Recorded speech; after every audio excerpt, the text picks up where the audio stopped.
Es un problema de la oposición. Ahora, digo, también hay una parte de morbo y que me encantaría meterle el último clavo al cajón del kirchnerismo con Cristina adentro. Bueno, ahí está. Después sí podemos tener un monitor para tener una referencia, porque no sabemos si no. Pero vamos a presentar a Jorge Giacobbe, que es consultor de opinión pública y analista político, porque bueno, después vino la respuesta de Cristina Fernández, ahora la vamos a compartir y analizar con él. ¿Cómo estás, Gustavo? Bueno, Jorge primero. Jorge Giacobbe, gracias por atendernos. ¿Qué tal? ¿Cómo están? Buenas tardes. Hola, Jorge. Hola, ¿cómo estás? Si te parece, compartimos lo que fue la respuesta de Cristina Fernández, que se agarró de estos dichos del presidente. Va a ser difícil porque no tenemos monitor. Pero la puede leer Maxi. No tenemos el monitor, pero si no la lee Maxi, que la tiene en la computadora. Ahí dice Cristina Kirchner: así que ahora también me querés matar, estás nervioso y agresivo, porque todas las idioteces que durante años dijiste en la tele y todavía seguís repitiendo son solo eso, idioteces. Y como no tenés la más pálida idea de qué es la gestión del Estado, terminaste pidiéndole ayuda a Macri. Resulta que ibas a dolarizar y terminaste copiándole la tablita del dólar a Martínez de Oz. Y lo tenemos otra vez a Toto Caputo con el carry trade, donde se la están llevando en pala los sectores financieros. Pensé que los plagios solamente los hacías con los libros. Dijiste que ibas a cerrar el Banco Central y terminaste pasando sus pasivos al Estado argentino con las LEFI y las LECAPs, que están generando intereses mensuales por más de 2 billones de pesos y armando una bola que, cuando explote, mejor no estar cerca. Sería bueno, en lugar de insultar a diestra y siniestra y amenazarme con mi muerte, que encontraras la forma de que los argentinos puedan volver a comer 4 veces al día y en su casa sus hijos crecer sanos para poder estudiar y progresar, y los viejos tengan sus remedios para poder vivir y sigue, ¿no? Sí, y hace la referencia final al tema de la muerte, ¿no? O sea, claramente es poco feliz, ¿no? Hablar de alguien dentro de un cajón. Obviamente se refería de manera simbólica, entiendo, el presidente Javier Milei, pero acá la decisión política, Jorge, no sé si vos coincidís, es polarizar o antagonizar con el kirchnerismo y particularmente con Cristina. Sí, claro, para los dos es un gran negocio, ¿no? Vos imaginátelo en términos de mercado. Cuando dos empresas logran entre ellas capturar el 80% del mercado, lo primero que están haciendo es dejando de lado a todos los terceros. Cuando Milei y Cristina polarizan entre ellos, entonces buscan capturar el 70, el 75, el 80% de los votos, lo que llamamos una elección polarizada, pero sobre todo atentos a los sujetos tácitos de esta discusión. ¿Ok? El riesgo de Cristina es aquellos que la pueden suceder para el público progresista. Y el riesgo de Milei es aquellos que lo pueden suceder para el público liberal. Para los dos, que significan presente, los riesgos son el futuro, no el uno del otro.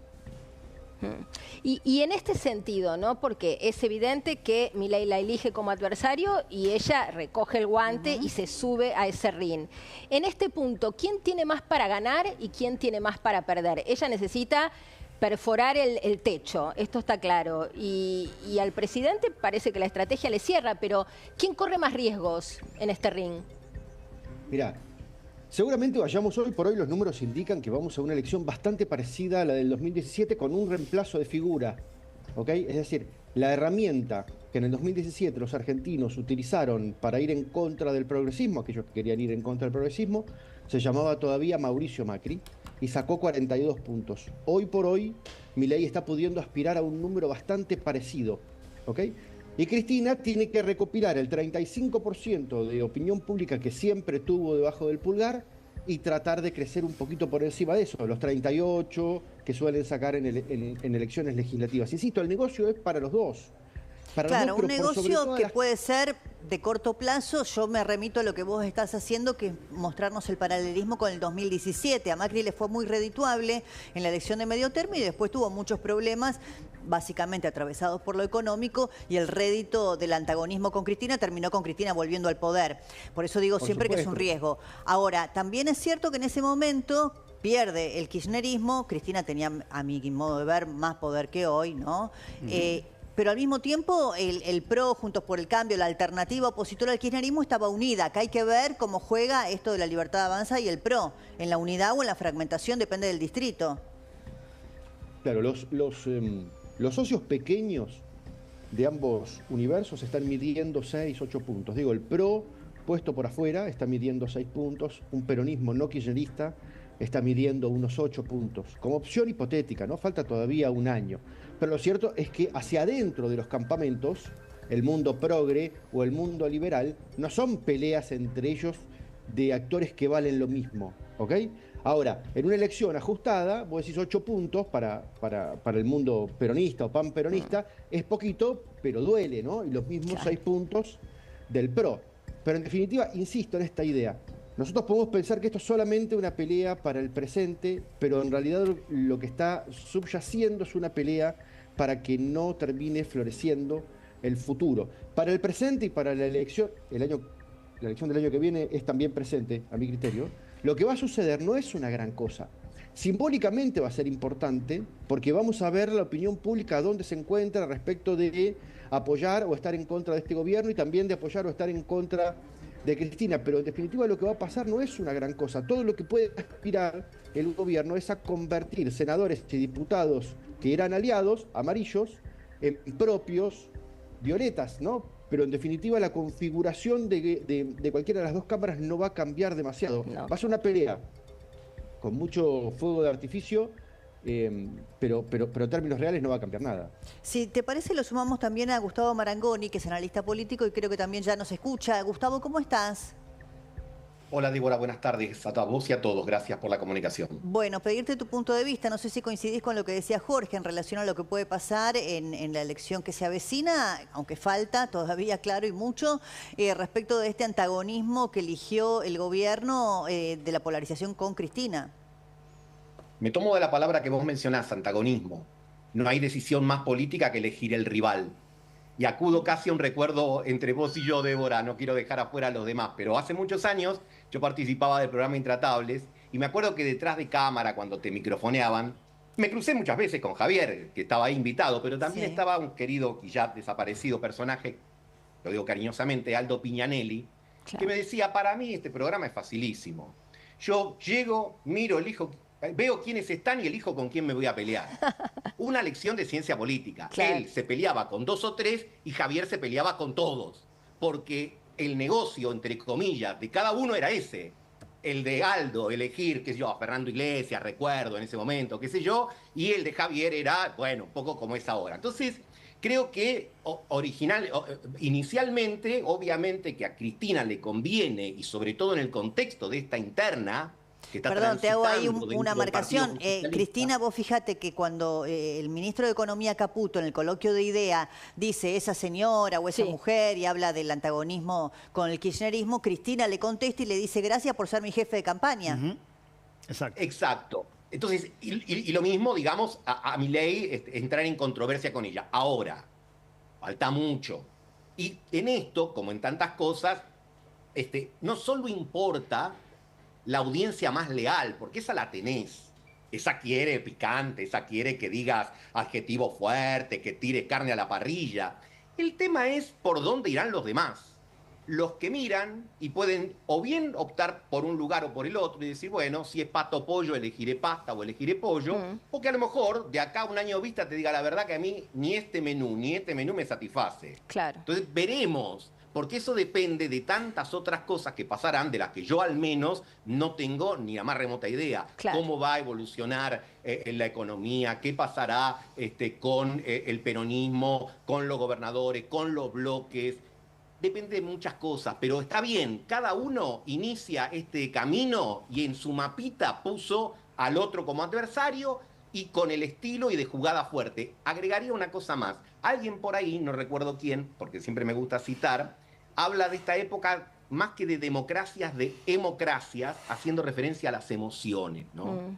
Entonces, todo esto que estamos viendo, todos estos discursos fuertes, todas estas palabras tremendas que se escuchan, creo que están ancladas, pensemos en Estados Unidos y Trump hablando de Kamala Harris en los términos que habló. Entonces, me parece que estamos también en una democracia de emociones, donde se juega fuerte, apelando muy poquito a algo, a los razonamientos y mucho a las emociones, a los sesgos de confirmación. Es decir, apunto al que quiero, al que sé que opina como yo, claro. Y por eso, de alguna manera, la pelea siempre se termina disputando en los centros que hoy están más adelgazados, pero que habrá que ver, insisto, cómo deciden el año que viene. Ahora, es súper interesante lo que planteas, Gustavo, y la pregunta que me surge, escuchando este escenario, es ¿qué hay afuera de Milei por un lado y de Cristina por el otro? Y se lo traslado a Jorge, ¿no? El peronismo tiene un montón de problemas porque Kicillof no sabe bien dónde ponerse en relación a Cristina, le da muestras de gratitud y de fe, por otro lado se quiere diferenciar, el radicalismo está como está, el PRO en alianza con la Libertad Avanza también ha perdido un poco de identidad y como alternativa de poder, ¿no? Está complicado en diferenciarse de la propuesta oficialista. ¿Cómo queda todo lo que no es Milei o lo que no es Cristina, Jorge? Mirá, me parece que ambos espacios están frente a la disyuntiva de poder parir liderazgos hacia futuro. Mira, lo único que tiene sentido para Milei, gobernando 4 años o 8 años y yéndole bien, mal o regular, lo único que tiene realmente sentido al fin de cuentas es poder dejarle el gobierno a alguien del mismo palo político, ¿no? Para que los argentinos no vuelvan a hacer la rotonda. Y lo que le sirve al espacio de Cristina en un sentido amplio, al progresismo, es también una renovación. Es decir, el liberalismo necesita parir la próxima fase, que es un tipo de liberalismo no sádico y maduro como tono, y al progresismo, un progresismo que sea de Estado grande, de Estado protector, pero no setentista. Claro, ¿Okay? ahí hay un problema, hoy... Jorge, con los excesivos personalismos en ambos casos, claro. que esos personalismos no permiten parir un sucesor, y ese es el problema de la Argentina también, ¿no? Por eso, en línea con lo que decía Gustavo, los problemas que tienen los espacios políticos en Argentina están lejos de ser ideológicos, hasta te diría que están lejos de ser estratégicos, tienen más que ver con cuál es la estructura psicopatológica de las personas que los componen. Y esto ha sido así los últimos 200 años de la Argentina, donde nunca los líderes pueden parir otros líderes, pueden parir candidatos, eso sí lo pueden hacer, pero no pueden parir líderes. Fíjate una cosa muy interesante, Cristina utiliza siempre, hace 12 años, un huésped para ir a las elecciones presidenciales. Un huésped en medicina es un cuerpo en el cual se aloja un virus, una bacteria o un parásito, ¿ok? Para poder vivir. Las últimas 3 elecciones presidenciales fue con Scioli, con Alberto y con Massa.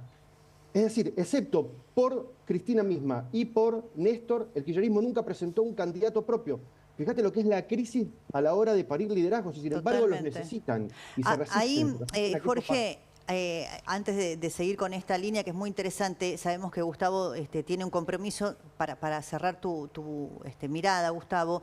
También acá lo que hay que ver qué decisión política toma la Libertad Avanza en relación con su construcción futura, ¿no? El armado del Partido Nacional que lleva adelante Karina Milei, y sobre todo yo miraría la ciudad de Buenos Aires, el territorio propio del PRO, en donde con el argumento, algún sector de los libertarios, de retener los 3 senadores, están pensando en ir separados, es decir, la Libertad Avanza por un lado, el PRO por el otro y eventualmente lo que quede del peronismo.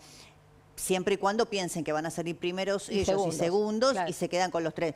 Una jugada de riesgo también.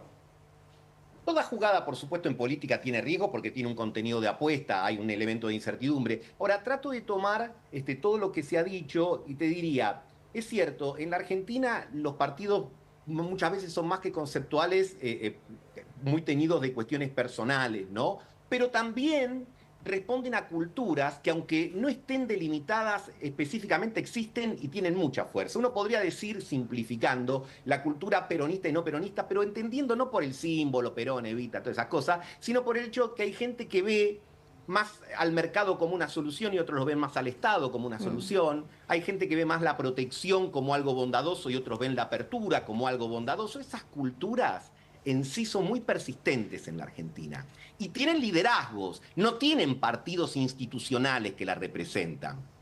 No es que ahora se está hablando de la interna del Partido Justicialista, no es que la interna del Partido Justicialista es la socialdemocracia sueca y se va a discutir sobre el punto 4 de la plataforma X, no pasa por ahí, pero sí hay ciertos contenidos comunes, conceptuales, y lo mismo pasa con la Libertad Avanza. Uno diría, la Libertad Avanza es ese espacio de la Argentina que dice, a mí no me gusta que gobierne el peronismo, que gobierne el populismo, que gobierne el kirchnerismo, que gobierne todas esas cosas, porque soy partidario de otras Argentinas que en esta circunstancia, en este momento histórico, encabeza Milei. Y ahí tomo un concepto de Marina que me pareció interesante cuando se preguntaba por los afueras y los adentros. El poder no es algo sólido. El poder es una relación, es algo, algunos que escribieron la modernidad líquida, es algo líquido, cambia. Hace algunos años nada más, afuera de Juntos por el Cambio y del Frente para la Victoria no había nada. Y de repente lo hubo todo. ¿Por qué? Bueno, porque cambiaron las circunstancias, por todo lo que no vamos a historiar ahora. Entonces lo que señalo es que uno siempre tiene que estar atento a que hay algunas cosas que son permanentes, porque yo diría, cambian más los dirigentes en la Argentina que la sociedad cuando vota. Cuando vos ves cómo votan el mapa de la Argentina, el famoso azul y amarillo, que me perdone River, digo, el amarillo que era de Juntos por el Cambio, el azul del peronismo, no importa. Digo, en La Matanza no suelen ganar el no peronismo. Sí, ¿te acordás de la famosa camiseta de Boca? Sí. La camiseta de Boca, eso me refiero. El centro amarillo. Está bien, por supuesto que siempre hay un porcentaje que sí oscila, porque si no siempre tendríamos el mismo resultado. Pero digo, en líneas generales, se vota de manera bastante Igual ahora tenés que ponerle el violeta en la colorimetría. Claro. Donde había amarillo, ponga violeta. Pero ese violeta de alguna manera tiene el corazón amarillo porque el votante de Macri, el votante de Patricia Bullrich, es alguien que quiere que a Milei le vaya bien. Entonces, probablemente en su primera opción no votó a Milei, pero dice, che, entre esto y el peronismo, no, me quedo acá, voto en gol, porque no quiero que ganen los otros. Y en el peronismo kirchnerista pasa más o menos lo mismo. Y quizás, con esto último, para no aburrir, lo que señalo es lo siguiente. La apuesta por el lado de Milei conlleva un riesgo en polarizar tanto con Cristina, que termine logrando que Cristina amalgame al peronismo, que no la ve con mucha simpatía, y a sectores opositores si el año que viene al gobierno no le va tan bien en materia económica. Claro, lo que le pasó a Macri. Lo que le pasó a Macri. En el 2017 le fue redituable y en el 2019 terminó amalgamando tanto Cristina que lo sumó Alberto y volvió al poder. Claro. Por eso siempre es un riesgo. Es un riesgo que evidentemente el gobierno está dispuesto a correr.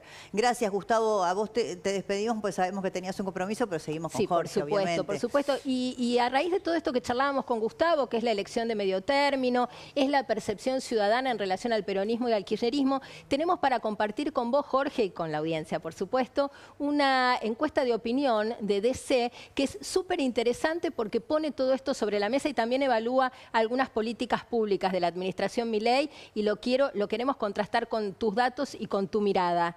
Ahí arrancamos. Primero hay datos sobre la elección de medio término, podríamos empezar por ahí y bueno, la gente se pronuncia en relación a, en el caso de que la elección fuera hoy, ¿a quién votaría? ¿Lo tenemos? Si no, lo voy leyendo de mi teléfono. Ah, pensé que estaba. Bueno, pero te consulto a vos, Jorge, si... Ahí está. Si las elecciones legislativas fueran hoy, ¿quién ganaría? El 54.2% dijo la Libertad Avanza. Esto es interesante. El 25.3% dijo el peronismo y el 8.4% dijo el kirchnerismo, como si hubiera un margen para distinguir una cosa de la otra. 5.6% el PRO, 3.7% la UCR, 2.8% la izquierda en sus valores históricos.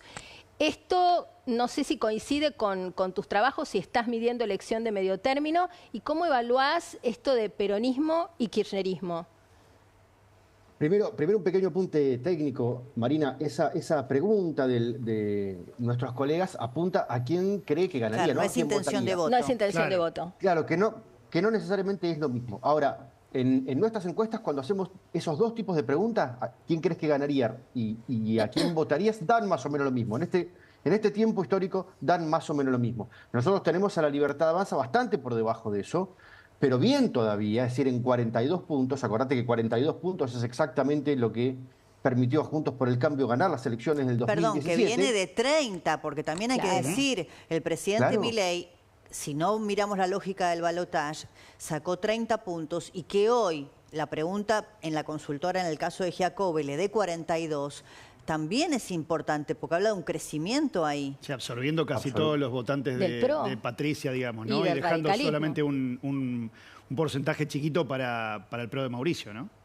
Exactamente. Y ahora, una opción en torno a Cristina, a partir de que salió de vuelta de atrás del arbusto, digamos, y entonces su gente vuelve a sentir que tiene un héroe para ir en contra de Javier Milei, empieza a crecer y se empieza a parecer a ese 35% que tiene siempre, que puede aparecer como 33 o puede aparecer como 38, depende de la elección, pero que siempre está en torno de ese 35. Me parece que vamos a estar más o menos cerca de eso, ¿ok?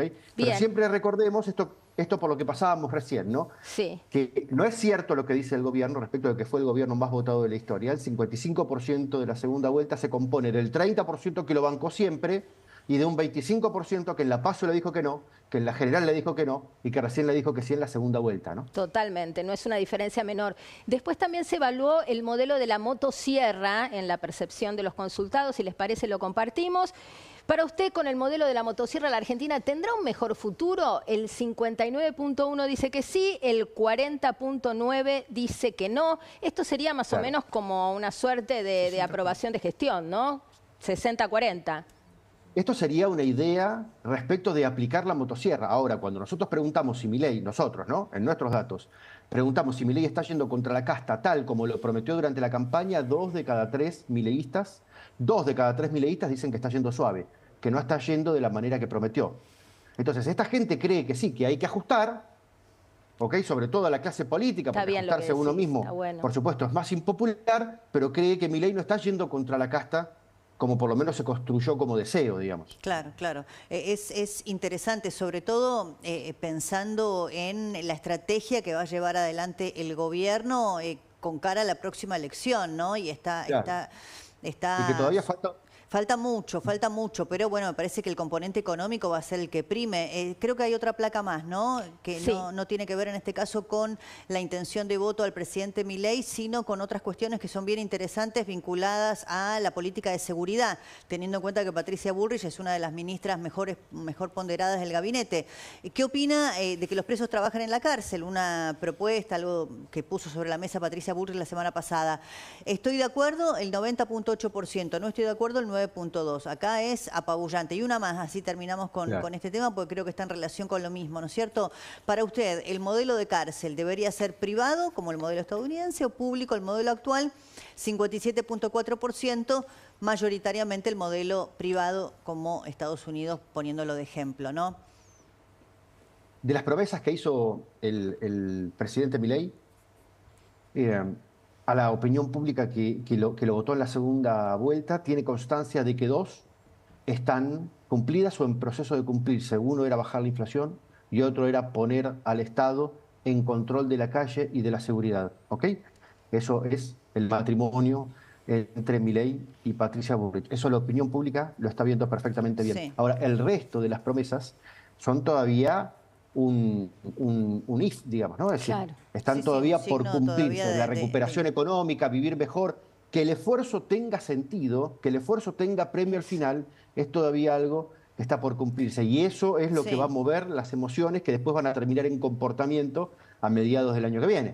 En relación con estos números que estamos viendo vinculados con la política carcelaria de seguridad, ¿vos me diste imagen de los ministros? ¿Patricia Bullrich sigue siendo de las que está mejor ponderada? Sí, Patricia, sí. Incluso tiene más imagen, tiene algunos puntos más de imagen positiva que el mismo presidente. Claro. Sí, sí. Te lo pregunto porque... porque digo, desde el Ministerio de Seguridad, la verdad que es muy difícil llevar adelante una gestión que te deje con la imagen positiva, porque es un riesgo enorme. Y siempre es divisoria de aguas una gestión de seguridad. Nunca sabés qué va a suceder. Éxito, ¿no? Es uno de los éxitos de la gestión, ¿no? El haber limpiado las calles de piquetes, de cortes. Eso es uno de los enchufes con más voltaje, y además es uno de los enchufes, como bien vos decías, uno de los enchufes con más voltaje de todos los gobiernos de la Argentina. Sin embargo, a Patricia Bullrich ya le salió bien cuando fue ministra de Mauricio Macri y ahora le está volviendo a salir de la misma manera. Acordate que al principio del gobierno de Macri había muchos ministros que medían más que ella, porque eran teóricamente más valorados, ¿no? Peña, incluso Esteban, Bullrich, bueno, un montón, eran por lo menos 5. Malcorra, Sí. Y cuando terminó el gobierno de Macri, lo único que reconocía la opinión pública como que quedó flotando ese naufragio fue la gestión de Patricia Bullrich, y ahora lo está volviendo a hacer, digamos. Tiene el mismo nivel de valoración que en aquel momento. Jorge, y otro tema bien sensible es el de la universidad pública, que es un tema absolutamente transversal, que nos toca a todos, y la sensación que nos deja, perdón que estoy un poco engripada, es que el gobierno con inteligencia logró correr un poco el foco y puso en el centro de la discusión el tema de las auditorías. ¿Usted está de acuerdo con que las universidades sean auditadas? Casi el 86% dice que sí, que en definitiva tiene la lógica de que la defensa de la universidad pública es la auditoría de gestión. Claro, pero yo pregunté si usted está de acuerdo con el recorte de presupuesto a las universidades y a la ciencia, y el 56% está en contra. Claro. Entonces, lo que sucede en Argentina es que cada discusión no la podemos tomar con sus verdaderos matices, sino que se pone en un tono siempre muy cínico y bipolar, ¿no? Entonces la mayor parte de la discusión social respecto de las universidades es una creencia que en realidad es fantasiosa, sobre que unos quieren anular la universidad en su existencia y otros quieren dejarla como está, que es un delirio de gasto tremendo, ¿no? Entonces, cuando uno pone a la gente en un canal de pensamiento y también de respuesta de encuestas que tenga que ver con algún nivel de racionalidad, aparecen este tipo de números. Claro. ¿Quién puede estar en desacuerdo con auditar las universidades? Claro, lo que se pone mucho más polémico es cuando la discusión se convierte en dos posiciones cínicas, digamos. Claro. Sí, sí, probablemente si vos preguntás tras cartón, ¿usted está de acuerdo en que hay que entregarle o otorgarle los fondos necesarios o más fondos para el funcionamiento de la educación pública? Sí. Probablemente tenga números similares a estos de la auditoría, claro, ¿no? Por precisamente lo que vos estás diciendo, dos situaciones que son análogas, sin embargo, bueno, a veces llevar las discusiones al extremo hace que perdamos de vista un poco estos matices.